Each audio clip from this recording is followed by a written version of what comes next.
Sam, thank goodness you picked up. It's me, Infrequent Video Man. I recommend playing Death Stranding for yourself before watching this video, as it details much of the game's mechanics and progression. It's your call, but I'd rather you discover Death Stranding's intricacies for yourself.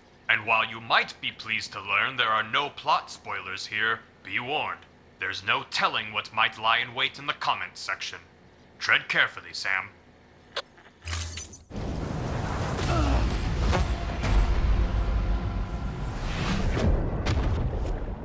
When Death Stranding released last November, I took a couple days to stop being a human and start being I play Death Stranding and that's all I do man. And when I emerged from my cocoon a few days later, I didn't know how to summarize my experience up to that point. It's a very weird game, I love it a lot, but if you don't like Death Stranding, oh my god, I understand. It is so hard to describe, and if you do describe it, it's like, that sounds awful, and it's because it is. I wasn't having fun, but I couldn't wait to go back to play more.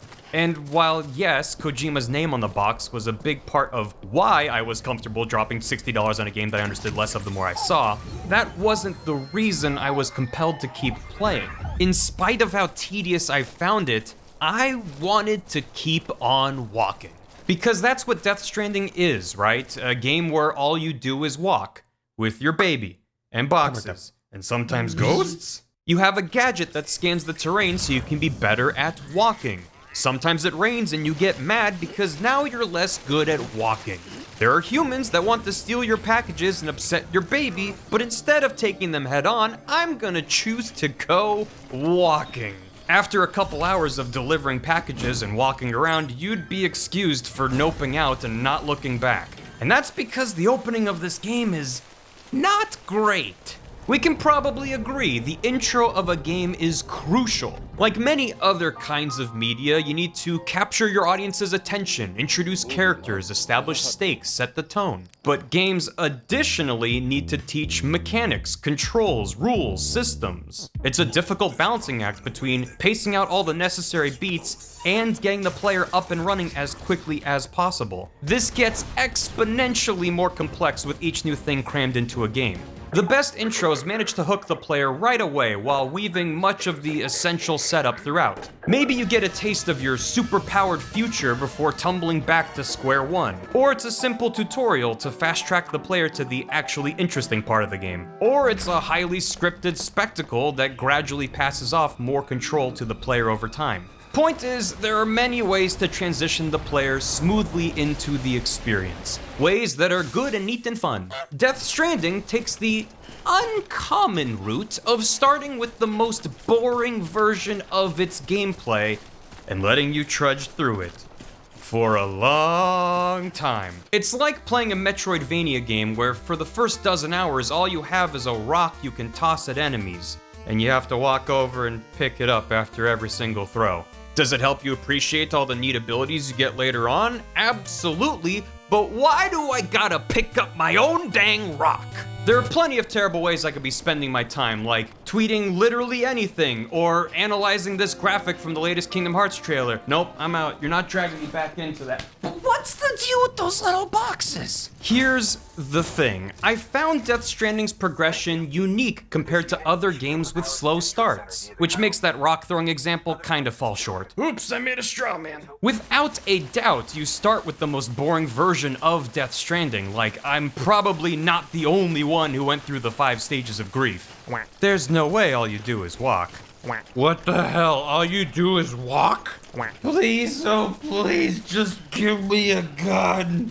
They gave me a gun, but all it does is shoot zip ties. I am going to be the best walking man there is, so help me Pete! But this walking gameplay becomes the launching point for the rest of the game. Not in spite of it, but because of it. Alright, let's get into it. Here's how the gameplay loop tends to go. You walk, you scan the environment, you pivot around that bumpy part of the terrain, but do it slowly enough to not shift your center of gravity too much, and do-si-do, and there you go. On the spectrum from like mountain to competitive StarCraft, it's not like this is the most intense gameplay ever, but it's just engaging enough, and the environments are typically dense enough that you can rarely get away with just walking in a straight line. This is Death Stranding on a micro level. You walk around and try not to take a tumble. Let's zoom out to the macro structure of this game. You're given your destination, a spot on the map, and told, bring these naughty magazines to the lonely hermits of Product Placement City, or whatever. The macro level is planning your route, so you check the map. Let's say you've been playing for a bit, so you know that spoopy ghosts and My Strange Addiction boxes tend to be all over the most straightforward paths. Do you plot as the crow flies and hope for the best, or do you try to go around? You're headed to a mountainous region, so you probably want to bring some ladders, but each ladder you add slows you down, meaning one less climbing anchor you can carry, and you're probably not going to want to grab that abandoned package on the way. Okay, plan B. Head straight into enemy territory and bring some tools to defend yourself, but you might need a ladder to cross that river, and now we're dealing with the same trade-offs. Ad infinitum. That's Latin for forever. These are the options you're weighing relatively early in the game. Unless you just decide to politely ask the BTs if you can use their slip and slide. Oh, they said yes. And this is our baseline. The walking becomes a vehicle for the decision-making part of the game. From here, the game drip feeds you new mechanics and abilities, each one coming with its own strengths and weaknesses. Hell yeah, I got a bike, but it's garbage on 90% of the terrain. Oh yeah, little floaty carriers. This delivery boy is now a delivery man. But they can't go down ladders. Each new toy adds a wrinkle to the question of how do I best get these magazines to those horny boys? There's never a one-size-fits-all approach, so you're constantly re-evaluating your loadout. You're rewarded for paying attention to your surroundings, accounting for the job at hand, and planning accordingly. And for the right player, this can become a strangely satisfying task. I never felt that rewarded by the shower of likes for completing a delivery. That's right, only mild water damage. But I was genuinely surprised by how much I enjoyed the incremental progression. And I love that early game, it's easy to go, ladders and anchors, I'm all set. But by mid-game, you have all these potential options to consider. Also, if you'll just allow me a quick tangent, this circle under Sam shows your center of gravity, and the game does a terrible job of teaching you this, despite the constant on-screen pop-ups and tutorials. I played most of the game just hitting auto-arrange cargo and then wondering if my controller was broken because I kept listing to one side, and this is why.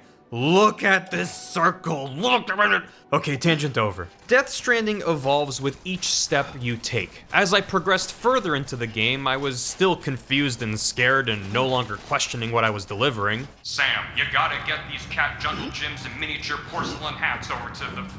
Okay, good luck, Sam, we're all counting on you. But the more I played, the more I found to enjoy. Call it 40% Stockholm Syndrome, 60%, oh damn, you can do this?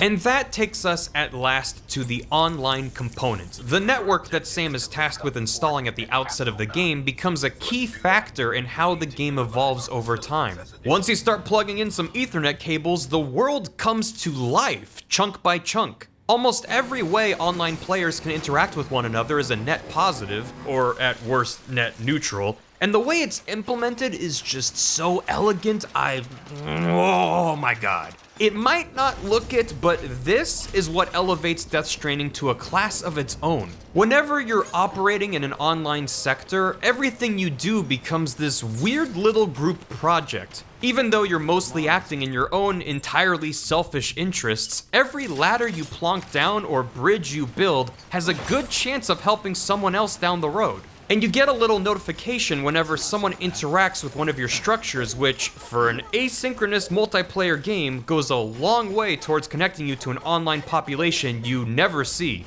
Even just walking benefits the online community, as following in another player's footsteps, or them yours, creates these footpaths that look neat, and make traversal a bit easier. Here's my favorite example of the way the online works. Say you're scooting along on the beach when you come upon a rough patch of terrain. Instead of spending the next 15 minutes struggling to drive over rocks because video games, you decide to abandon the bike and go the rest of the way on foot.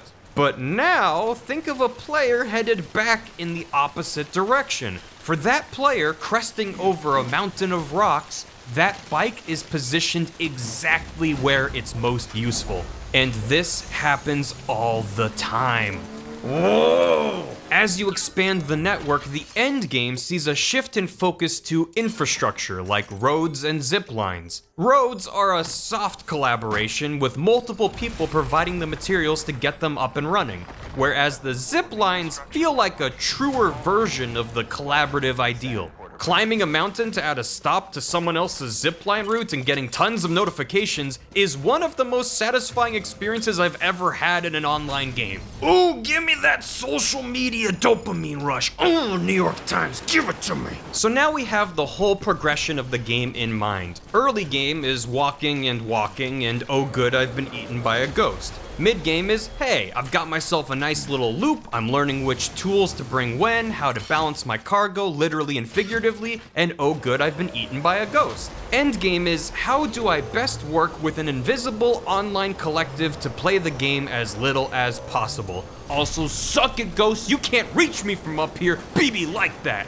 There's a saying that often comes up when recommending certain games, and that's, it gets good after a couple or 10 or 20 hours. When someone says that to me, I go, no thanks, I'd rather play a game that, gets good after 0 hours? Yet here I am recommending Death Stranding, saying that it might be worth the investment, despite not being that great at first. But the sluggish start feels earned in a way few other It Gets Good games do. You aren't talking to every villager in town for an hour so your hero's journey has the mark of approval from Joseph Campbell's Ghost.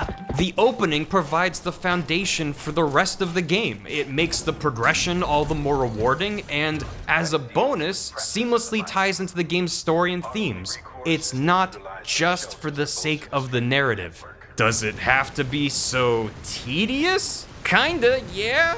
The strategy comes from wanting to play the game more efficiently. The walking can be strangely meditative at times, being just demanding enough to never let you go full autopilot. But if the base game was already super fun, there'd be less incentive to experiment with all the tools you get as you progress through the game, and all the decision making that comes with that. The network you roll out and structures you build give back what you put in. You can't have a house construction game that starts with a home already built. That's a game about refurbishment, not building. Now, if the game Kojima and his team wanted to build demanded some level of early game tedium, did it have to look and play like this? I came up with some ideas, and while they aren't perfect, I don't know, it's fun to think about. What if, thanks to the time fall, the terrain around you evolves over time, so you're bumbling along and then, prow, a boulder sprouts up out of the ground and, zwoosh, that grass melts into mud. Might make you hate everything, might make the gameplay a bit more reactive and dynamic. Or just keep everything the way it is, but start the game with a pre-collapse sequence, gives you a baseline to compare your progress to, and a little peek at what's to come, but brings with it quite a different vibe. Death Stranding is not a game for everyone. I could talk all day about the contributing factors, from the vague marketing to the way it subverts genre conventions, but we'd be here all day. Come by my stream sometime and we can hash it out. Ultimately, a game about walking will likely never be for everyone. Not until we get that Forrest Gump RPG. Someday. I'm pretty tired. Maybe the developers could have shaken up the beginning a bit more, but I think leaning into the game's strengths was the right move. I also say that with a great deal of hindsight. If you don't immediately find schlepping cargo through this haunting landscape compelling, I hope you stick with it, see if you like what it turns into. And if not, hey, that's okay too. Now, if you'll excuse me, I have some decisions to regret. Well, I'm sorry. All I brought are ladders. Can you please just hold on, guys.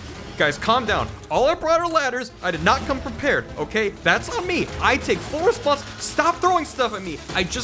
Can I give you a ladder? Would a ladder help calm you down? I really want to stress the fact that all I brought are ladders, and so I really would appreciate if you responded positively to the presence of ladders. So if you could kindly stop throwing things at me, I would appreciate you very much. Just have a ladder.